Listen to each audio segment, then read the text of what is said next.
Hi, I'm Erin. The end of garden season is evident. We've had snow and freezing temps much of this last week. Now is the time of the year that we work hard to wrap up the gardens and get them ready for winter. I spent yesterday in the kitchen chopping, slicing, canning, pickling, and freezing. Let's preserve the harvest on Our Wyoming Life.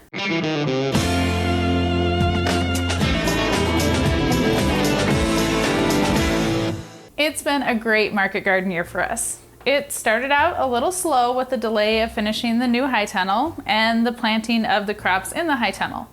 But all in all, I'm super happy with everything that we've grown and produced this season. The large market garden produced more veggies than it ever has. In fact, both outdoor gardens did great. We could use a few more pie pumpkins, but that was one of the only crops that didn't produce as well as we had hoped. I am happy to report that we did get a tomato harvest this year and also some peppers. Last Saturday after market, I pulled the tomato plants and harvested around 500 pounds of tomatoes. Now they're all green and we haven't been able to eat or sell any tomatoes, but I can work with green tomatoes. They will turn red over the next month or so, and then we can make some salsa. Salsa has been desperately missed from our booth at market this summer. I've encountered a problem that is not something that I have to typically deal with. I have peppers that have been picked and onions, and I need to make salsa, but with no red tomatoes in sight, I need to keep my onions and peppers from spoiling while we wait for the tomatoes to ripen. This week at market we had quite a bit of kohlrabi left over, and that didn't sell, so I want to repurpose that into something else for the winter months. And we also have an abundance of radishes. Succession planting of the radishes went well. I harvested all of our second planting, and the third planting is just about ready, and the fourth planting should be ready in about a month. There has been a lot of radishes this year. With the recent cold weather, I'm happy to spend the day working inside the kitchen. Radishes are first on the to-do list. Pickled radishes sound like they will be delicious on sandwiches this winter. After scouring the internet for pickling recipes, a refrigerator pickle sounds like the best way to go. There's a link in the description box to all of the recipes that I used today. Stems and roots need chopped off, a good washing follows. A fruit processor with a slicing blade makes quick work of slicing the radishes. A mandolin could also be used, but they freak me out, and I always feel like I'm gonna slice off my hand, so I'll stick with the food processor. It does make a bit of a mess, and the slices aren't necessarily as pretty as using a mandolin, but fingers are left intact. A brine is made using vinegar, water, sugar, salt, and spices. Spices are where you can customize the flavor of your pickle. Like mustard seeds, add more of them. Want a garlicky kick, and you can add that in too. As long as you leave your vinegar, water, salt, and sugar ratios alone, you can play with the flavors quite a bit.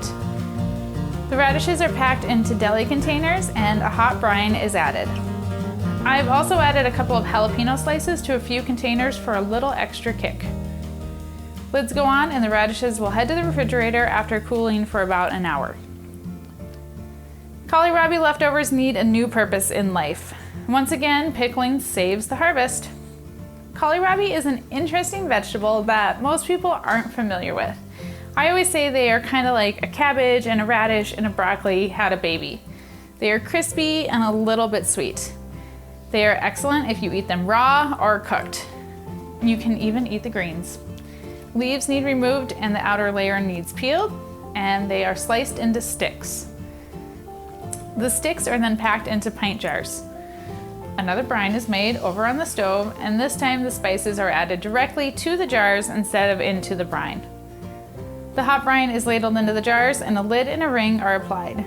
These kohlrabi pickles will be processed in a hot water bath today.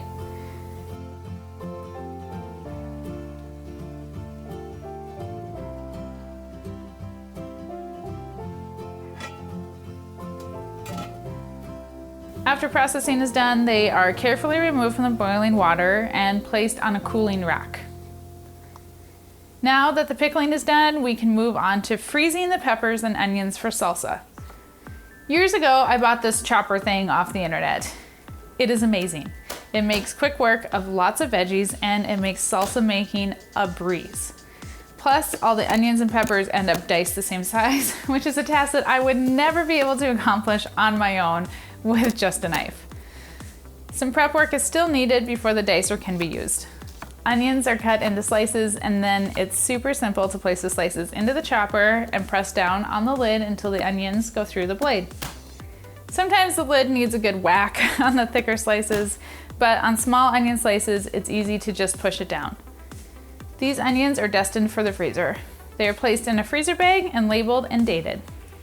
I'm planning on making a lot of salsa, so the gallon bags will get filled up. If I was saving this batch of onions for a family, I would measure out much smaller portions for making meals with this winter. It's the same drill for the peppers. We have 5 kinds of peppers this year. Bells, sweet bananas, jalapenos, poblanos, and super chilies are all chopped and placed in bags. Everything is labeled, laid flat, and then placed in the freezer in the shop with some hamburger.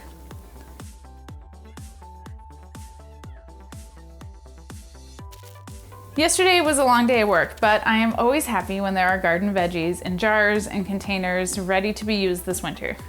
Having the peppers and onions chopped already will make salsa making a breeze once we get ripe tomatoes. The pickled items will get sold at farmers market, except for a few jars that will get kept home for us. This Saturday is our last market day of the summer season. It has been a great year, but I'm ready for a break. We have about a month off before our winter market season starts in November. I've got lots of root veggies still in the gardens, so the next few weeks will be spent cleaning up the gardens, and I'm sure more canning, pickling, and freezing will be happening also. I hope your pantry and freezer are full of your hard work. I've included links in the description for the recipes that I've used today and for a chopper that is similar to the one that I've used. Make sure that you read up on safe canning practices, and make sure to have fun pickling and canning and customizing your favorite pickle recipe. Mike has a new video for you on Sunday, and I want to thank you for watching and joining me as we explore the ranch life and escape the ordinary on Our Wyoming Life.